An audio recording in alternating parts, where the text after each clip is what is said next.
Everyone, আমি সুস্মিতা। আমার নতুন একটি ব্লগে আপনাদের অনেক অনেক স্বাগতম। আশা করি সবাই খুব ভালো আছেন, সুস্থ আছেন, আর আমরাও খুব ভালো আছি। ঘড়িতে এখন ওই প্রায় সকাল 7:30 থেকে 8টে মতো বাজে। নতুন বাড়িতে আজকে আমাদের প্রথম সকাল। বাইরে না এখন বেশ মেঘলা মেঘলা ওয়েদার, কিছুক্ষণ আগে তো ঝমঝমিয়ে বৃষ্টিও হয়ে গিয়েছে। তবে এখান থেকে এই রোটারডাম শহরের ভিউটা কিন্তু দেখতে অসাধারণ লাগছে। এখন তো দিনের বেলা, কালকে রাতের বেলা তো আরও সুন্দর লাগছিল। এবার ওই বাড়িতে তো আমরা 3rd ফ্লোরে থাকতাম। আশেপাশে অনেক অফিস দোকানপাট ছিল বলে লোকজন দেখেও অনেক সময় কেটে যেত। এবার এই বিল্ডিংটা একটু হাই রাইজ বিল্ডিং, 16 তলায় রয়েছে। এখান থেকে তো সেভাবে লোকজন দেখা যাচ্ছে না। তো ঘুম থেকে উঠে মার প্রথম এটাই নাকি মনে হয়েছিল, এই পৃথিবীতে মনে হয় আমরা একাই রয়েছি। এত শান্ত পরিবেশ, কিভাবে যে মা এখানে বাকি সময়টা কাটাবে সেটাই নাকি ভাবছে। তো যাই হোক, সময় কাটানোর জন্য তো এখন আমাদের কাছে কিট্টু রয়েছে। তাও নতুন জায়গায় এসে অ্যাডজাস্ট করতে 2 থেকে 3 দিন সময় তো লেগেই যাবে। এবার এই সকালবেলা আমি আর রোহন এসেছি এই অ্যাপার্টমেন্টের সাইকেল পার্কিংয়ে। আমাদের যে 2টো সাইকেল রয়েছে তো সেটাও নিয়ে আসা হয়েছে। একজন কমেন্টও করেছিলেন, আমি দেখেছিলাম যে আমাদের সাইকেলগুলো নিয়ে এসেছি কিনা। তো সাইকেলগুলোও আনা হয়েছে, তবে ভেবেছি এই সামারে সাইকেলগুলো না বিক্রি করে দেব। কারণ এখন কিট্টু ছোট রয়েছে, ওকে তার সাইকেলের মধ্যে বসিয়ে নিয়ে বাইরে নিয়ে যাওয়া সম্ভব নয়। আর সাইকেলগুলোকে রাখতে গেলে না ওই মাঝে মাঝে হাওয়া দিয়ে ভালো মতো করে মেনটেন করে রাখতে হয়। তবে এখন সময়ের এত অভাব যে সাইকেলগুলো ঠিকঠাক করে রাখা সম্ভব হচ্ছে না। তাই হচ্ছে পড়ে পড়ে থেকে খারাপ হয়ে যাওয়ার চেয়ে সাইকেলগুলো বিক্রি করে দেওয়াই ভালো। তো যাই হোক, আজকে সকাল সকাল ওনারা সব জিনিসপত্রগুলো এই বাড়িতে দিয়ে গিয়েছে। এবার সকাল সকাল মানে কখন এসেছে জানেন? সেই সকাল 7টা থেকে 7:30টার মধ্যে চলে এসেছে। এবার কালকে তো দেখেইছিলেন আগের ব্লগে, ওই বাড়িতে সব জিনিসপত্রগুলো প্যাকিং করিয়ে দিয়ে কিছু জিনিসপত্র নিজেরাও এই বাড়িতে নিয়ে এসেছিলাম। তো অনেক পরিশ্রম গিয়েছিল। আর তার মধ্যে তো কিট্টু যেহেতু ওই বাড়িতে আমাদের কোলে কোলেই সারাদিন ছিল, আর কোলের মধ্যে থেকে বেশ ঘুমিয়েছিল। এবার কালকে রাতের বেলা কিছুতে আর এখানে এসে ঘুমোচ্ছিল না। তো ওকে নিয়ে অনেকটা রাত জাগা। তারপরে ভাবলাম কোথায় একটুখানি সকালবেলা লেট করে আমরা সকলে উঠবো, তা নয়, একদম সকাল সকাল এসে হাজির হয়ে গিয়েছে। তাও প্রথম 1-2বার যখন বেল বাজিয়েছিল তখন আমরা কেউই নাকি টের পাইনি। তারপরে বেশ কয়েকবার বেল বাজানোতে আমাদের সকলের ঘুমটাই ভেঙে গিয়েছিল। আর ওই কলিং বেলের আওয়াজে সকাল সকাল বড়দের সাথে বাড়ির সব থেকে ছোট সদস্য কিট্টুরও ঘুম ভেঙে গিয়েছে। আর আমাদের বড়দের যেমন নতুন বাড়িতে এসে অ্যাডজাস্ট করতে একটু সময় লাগছে, তেমনি রুথভিরও একটু তো অসুবিধা হচ্ছে, যেটা কয়েকদিনেই হয়তো ঠিক হয়ে যাবে। কারণ ওর আশেপাশে সব সিনারিও চেঞ্জ হয়ে গিয়েছে। যে বিছানায় ঘুমোতো সেটাও এখন নেই। তবে ওর ক্রিবটা আননি তো কী হয়েছে, ও যে বিছানায় ঘুমোতো ওর ক্রিবের গদিটা আমরা নিয়ে এসেছি সাথে করে। ভেবেছিলাম এইখানে তো ক্রিব দিবে বলেছে, কিন্তু সাথে কি ম্যাট্রেস থাকবে সেটা ভেবেই নিয়ে আসা। তো দেখি এখন কোন কার্টুনের বক্সে ওর ওই ম্যাট্রেসটা রয়েছে। দেখতেই পাচ্ছেন প্রত্যেকটা ঘরে কার্টুনের বক্সে ভরে গিয়েছে। ওই বাড়িতে যে যে রুমের যে জিনিসপত্রগুলো ছিল এই বাড়িতে নিয়ে এসে সেই রুমেই সেই কার্টুনের বক্সগুলো রেখে দিয়েছে। যারা দিতে এসেছিলেন তারা আর বক্সগুলো আনপ্যাক করেনি, কারণ একবারে যদি তারা সবগুলো আনপ্যাক করে দিয়ে যায় তাহলে চারিদিকে একটা মেস হয়ে যাবে আর আমাদের খাটনি অনেকটাই বেড়ে যাবে। তাই ধীরে ধীরে একটা একটা বক্স খালি করব আর ওগুলো গুছিয়ে নেব। আর 1 মাসের মধ্যে বক্সগুলো আবার আমরা রিটার্নও করে দিতে পারি। তো সেটাই প্ল্যান রয়েছে, দেখা যাক। একদিনে হয়তো আজকে সব কিছু গোছাতে পারবো না, অনেকটা সময় নিয়েই ধীরে ধীরে বক্সগুলো আনপ্যাক করব। তো যাই হোক, কিট্টুর ম্যাট্রেসটা যে বক্সে রয়েছে সেটা খুঁজে পেয়েছি, বক্স থেকে বের করে ভেবেছি ওটার মধ্যে ওকে শুয়ে রাখবো। কারণ কালকে রাতের থেকেই এই নতুন বাড়িতে এসে বেশ ঘ্যান ঘ্যান করছে। অবশ্য চারিদিকে এত নতুন জিনিসও দেখছে না, সব কিছু দেখার লোভ সামলাতে পারছে না, যার ফলে ঘুমোতেও চাইছে না। আর কোলের থেকে তো একদমই নামতে চাইছে না। বুঝতে পারছি আমাদের বড়দের মতো ওরও কিন্তু এই বাড়িতে এসে অ্যাডজাস্ট করতে একটু সময় লেগে যাচ্ছে। হয়তো 2-1 দিনের মধ্যে সেটা স্বাভাবিক হয়ে যাবে। বল বল হ্যাপি বার্থডে বাবা। তুই হোয়াটসঅ্যাপ দেখছিস না?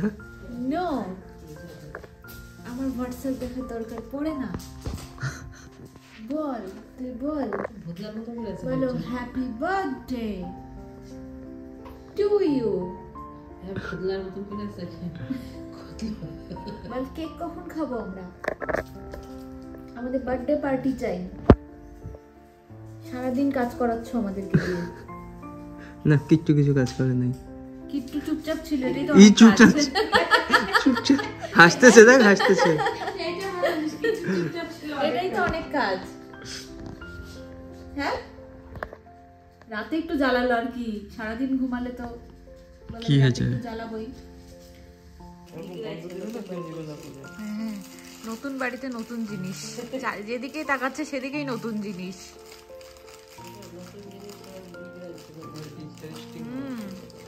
যেদিকেই তাকাচ্ছি সেদিকেই নতুন জিনিস দেখতে পাচ্ছি, কোনটা ছেড়ে কোনটা দেখবো। আর নতুন বাড়িতে এসেই প্রথম দিনই রোহনের জন্মদিন পড়েছিল। তো সকালবেলা ওকে আমি আর উইশ করিনি। ও ভেবেছিল হয়তো এত ব্যস্ততার মধ্যে আমি ওর জন্মদিন ভুলে গিয়েছি, কিন্তু আমি ওয়েট করছিলাম মেয়ে উঠলে পরে রুথফির সাথে একবারে আমরা ওকে উইশ করব, কারণ বাবা হিসেবে এটা ওর প্রথম জন্মদিন। তো যাই হোক, আজকে সারা দিন অনেক ব্যস্ততার মধ্যে হয়তো দিন কাটবে, তো সেজন্যই সকালের জল খাবার খেয়ে গায়ে একটুখানি শক্তি বাড়িয়ে আবার সকলকে কাজে নেমে পড়তে হবে। তো ব্রেকফাস্টে ওই ব্রেড, বাটার, ডিম সেদ্ধ আর কিছু ফ্রুটস রেখেছিল, কারণ কিচেনের জিনিসপত্রগুলো সব বক্সের ভিতরেই রয়েছে, এখনও রান্নাবান্না সেভাবে শুরু করা হয়নি।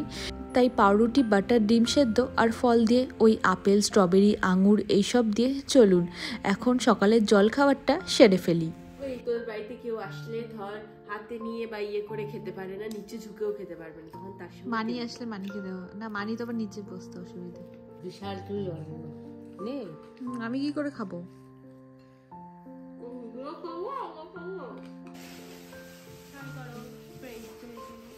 ওদিকে তো ওদিকে ভাগ্নিকে নিয়ে বোন ব্যস্ত রয়েছে, এদিকে আমরা ধীরে ধীরে কার্টুনগুলো আনপ্যাক করা শুরু করে দিয়েছি। রোহন তো সবার আগে ঘড়ি বার করেছে, কারণ এখন 1 মিনিটও সময় নষ্ট করা যাবে না। আর ফোন কোথায় রেখে দিচ্ছি বারবার করে, সময় চেক করাও হচ্ছে না। তো যাই হোক, ঘড়িটা সেট করে দিয়ে এখন চলুন সবার আগে ভেবেছি রান্নাঘরের বক্সগুলো ফাঁকা করব, নাহলে তো মা ওদিকে আবার রান্না শুরু করতে পারছে না। এবার যারা ওই পুরনো বাড়িতে সব কিছু প্যাকিং করেছিল, অত তো সব কিছু ডিটেলসে বলা যায় না, দেখতে পাচ্ছি কাগজের মধ্যে মুড়ে মুড়ে কিছু ছোট ছোট গার্ডার, তার মধ্যে 2-1টা গার্ডার আবার ছিঁড়েও গিয়েছে। যেমন একটা ছোট্ট জোয়ানের কৌটো ছিল, সেটার আবার ঢাকনা নেই, সেটাও প্যাক করে দিয়েছে, মানে ভেতরে কিছুই ছিল না। তো সেগুলো সব কাগজে মুড়ে মুড়ে এই বাড়িতে নিয়ে চলে এসেছে। তো যাই হোক, বাড়ি চেঞ্জ করলে এটাই একটা হয় যে অনেক কৌটো বা অনেক কিছুই থাকে যেগুলো ফেলে দিতে হয়, কিন্তু সেগুলোর মায়া ত্যাগ করে হয়তো আমরা রেখে দিই, ফেলে দিতে পারি না। তো বাড়ি চেঞ্জ করার সময় একমাত্র হয়তো আমার কাছে সেই সব জিনিসগুলো বাতিল করে দেওয়ার সুবর্ণ সুযোগ, নাহলে তো ঘরের জিনিস কমবে না বই কি, আরও দিন দিন বেড়েই চলবে। তো রান্নাঘরের এই র্যাকটাতে ভেবেছি সব রকমের ডাল রেখে দেবো আর মশলাগুলোকে বাইরেই রাখবো। ওই ওভেনের সামনে বেশ কিছুটা জায়গা রয়েছে, তো মা বলল সেখানেই রেখে দেওয়া ভালো। তো রান্নাঘরের কিছুটা গোছানো হলো, মানে 4 ভাগের হয়তো 1 অংশ গুছিয়েছি। আর এরপরে ভাবলাম আমার ঠাকুরের মূর্তিগুলোকে কোথায় রাখবো। তো দরজার সামনেই ওই চাবি এইসব রাখার জন্য এরকম একটা টেবিল ছিল, তো ভাবলাম ঠাকুরের মূর্তিগুলো সেখানেই রেখে দিই। তবে এই বাড়ির ভেতরে এই টেবিলটা কোথায় রাখবো সেটা এখনও ঠিক করে উঠতে পারিনি। তো যাই হোক, সাইডে রেখে দিয়ে রান্নাঘরে এলাম। ততক্ষণে মা রান্নাবান্না শুরু করে দিয়েছে। তো একটু কচুর শাক করবে আর ওদিকে চিংড়ি মাছের ঝোল করবে। আর যেহেতু রোহনের জন্মদিন, সেজন্য মা নলেন গুড়ের পায়েসও বানিয়েছে।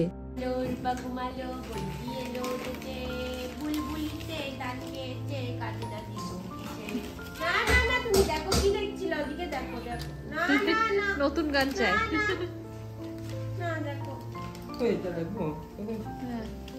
তো এই কার্টুনগুলোর ভেতরে আমাদের জিনিসপত্র কম, আর যতগুলো কাগজ পেঁচিয়ে পেঁচিয়ে সব জিনিস প্যাক করেছে না, তো ওগুলোই দেখতে পেলাম বেশি ভরেছিল। তো এখন আমি একটুখানি বাইরে বেরোবো। রোহনও আবার নতুন বাড়িতে গিয়েছে ওনারকে চাবিগুলো হ্যান্ড ওভার করতে।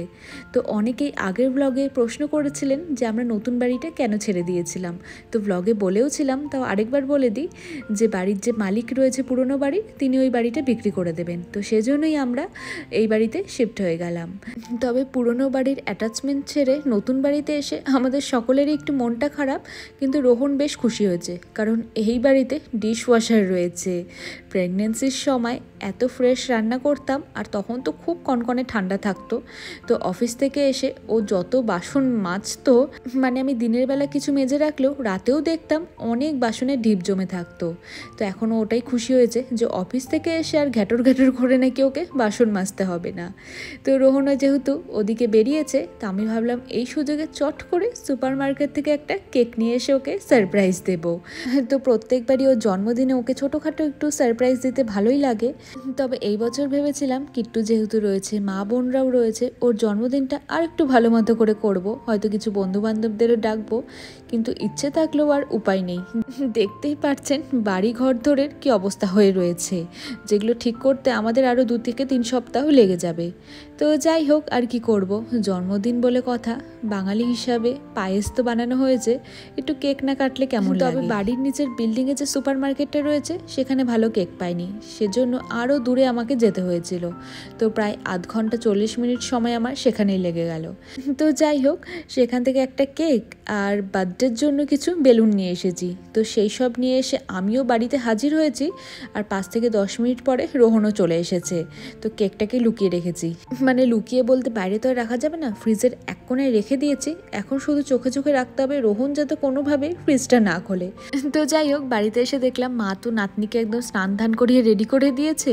তো এই সুযোগে বললাম বাকিরা লাঞ্চ করে নাও, ততক্ষণে আমি কিট্টুকে একটুখানি খাইয়ে ঘুম পাড়িয়ে দিই, তারপরে আমি সবার লাস্টে বসে আরাম করে খাবো। তো যাই হোক, বেশ কয়েকদিন এখন আর বেশি আরাম করাও যাবে না। তো খাওয়া দাওয়া শেষে খানিকক্ষণ রেস্ট নিয়ে আমরা আবার কাজে নেমে পড়েছি। আর রান্নাঘরের পরে এবার চলে এসেছি বেডরুমে সব থেকে ইম্পর্টেন্ট কাজ করতে, সেটা হলো জামা কাপড়গুলো গুছিয়ে গুছিয়ে সব আলমারিতে ভরা। সত্যি বলতে আমার আলমারির যে অবস্থা হয়ে থাকে, আমি একদমই জামা কাপড় গুছিয়ে রাখতে পারি না।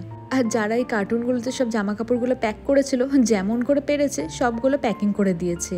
এবার ওই বাড়িতে যারা প্যাকিং করেছিল, প্যাকিং করতে না অতটা সময় লাগে না, দেখতেই পেয়েছিলেন কত কম সময়ের মধ্যে, মানে হাফ বেলার মধ্যেই পুরো বাড়ির জিনিসপত্রগুলো ওনারা গুছিয়ে ফেলেছিলেন। এবার সেদিন আমাদের অতটা পরিশ্রম করার কাজ না থাকলেও সব থেকে বেশি খাটনির কাজ হলো এই জিনিসপত্রগুলো নতুন বাড়িতে এসে আনপ্যাক করে সব কিছু জায়গায় রাখার। তো আমরা একটু পরপরই ক্লান্ত হয়ে পড়ছিলাম। তো সেজন্যই রোহন আমাদের এনার্জি বাড়ানোর জন্য আমাদেরকে আইসক্রিম নিয়ে এসে খাইয়েছে। আর এরই মধ্যে তো সব কিছু গোছগাছ করতে করতে আর কিট্টুকে মা আর আমি সামলাতে সামলাতে দুজনেই দেখুন টায়ার্ড হয়ে ঘুমিয়ে পড়েছিলাম। আর যাকে সামলাতে গিয়ে আমরা টায়ার্ড হয়ে গিয়েছি, তিনি দেখুন চোখে ঘুম নেই, ড্যাব ড্যাব করে তাকিয়ে রয়েছে। তো যাই হোক, ঘুম থেকে উঠে দেখতে পারলাম বোন আলমারির অর্ধেকটাই গুছিয়ে নিয়েছে। আমি যেমন অতটা গুছিয়ে রাখতে পারি না, ও আবার ওয়ার্ড্রোবগুলো খুব সুন্দর গুছিয়ে রাখতে পারে। তো যাই হোক, অনেকটা কাজই আমার কমে গিয়েছে। আর এই ঘরেও সব জামা কাপড় লণ্ডভণ্ড হয়ে রয়েছে, কবে যে সব কিছু আবার জায়গা মতো রাখতে পারবো তার কোনো ঠিক নেই।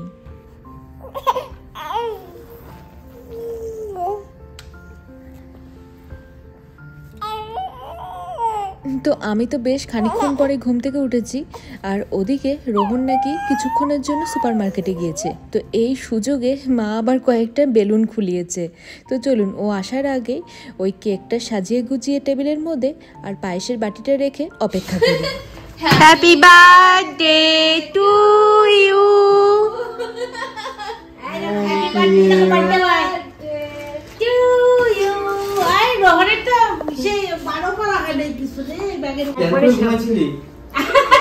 উঠেই রেডি। বলি রোহন থেকে আমাদের জন্য রিটার্ন গিফট আনতে গেলে, ওখানে বস, ওখানে তুই থাক ওখানে। আরে যা না, বস না, ওই বড় চেয়ারটায় বস। নাকি কেন আমি এখানেই বসি? বড় চেয়ারটা রাজা রাজা হ্যাঁ বস।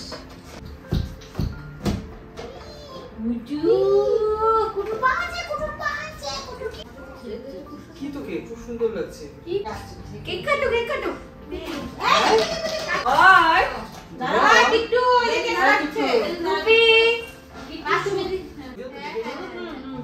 Happy birthday to you, happy birthday to you Jumbo, happy birthday to you. আমি হ্যাপি বার্থডে কিট্টু বলতে যাচ্ছি। এই যে কিট্টুর হলো না কয়েকদিন থেকে। কিট্টু বলে বলে এমন অবস্থা। কিট্টু কিট্টু কিট্টু কিট্টু কিট্টু কিট্টু কিট্টু। না পানি ধরো, কিট্টু পানি এলুম ধরো। হ্যালো, আর কিট্টুকে দিব না একটু? এমনি এমনি হা করছে না, তাই মিশানো করছে না, তুই একটু কোনো সময় আমাদের বাইরে মানে একটু তুই খায়, আমাদের আছে এটা। নে না এটা তো বলি যে যা যা জন্মদিনটা টাকা দিয়ে খেতে হয়। আমি রেখে লাগে খাওয়া একবার। Wait, Jeff, এটা নিয়ে আয়। এই, কিট্টু এ নাও কেক খাও কেক খাও। কিট্টু এই যে তো কেক কাটা পায়েস খাওয়ার পর্ব শেষ। এবার বিকেলে স্ন্যাক্সে ওই রোহিণী সুপারমার্কেট থেকে আসার সময় চিকেন নাগেটস নিয়ে এসেছিল, তো সেগুলোই এখন ওভেনে বেক করে নেওয়া হয়েছে। তবে জানেন কেকটা যে সারাদিন ওর থেকে লুকিয়ে রেখেছিলাম কিন্তু শেষ রক্ষার হয়নি। রোহন নাকি দেখতে পেয়ে গিয়েছিল ফ্রিজের মধ্যে কেক এনে রাখা হয়েছে, সেটা অবশ্য আমাদেরকে আর জানায়নি যে আমাদের সারপ্রাইজটা দেওয়া নষ্ট হয়ে যাবে সেজন্যই। আর কখনো দেখতে পেয়েছিল জানেন ওই দুপুরবেলা যখন ফ্রিজের থেকে আইসক্রিম নিয়ে এসে আমাদেরকে খাইয়েছিল ঠিক তখনই। তো আমাদেরও খেয়াল ছিল না। এই নতুন বাড়িতে প্রথম দিন নানান ব্যস্ততার মধ্যে এই ছোট্ট করে রোহনের জন্মদিন পালন করে বেশ ভালোই কাটলো। তো চলুন ব্লগটা আজকে এখানেই শেষ করছি।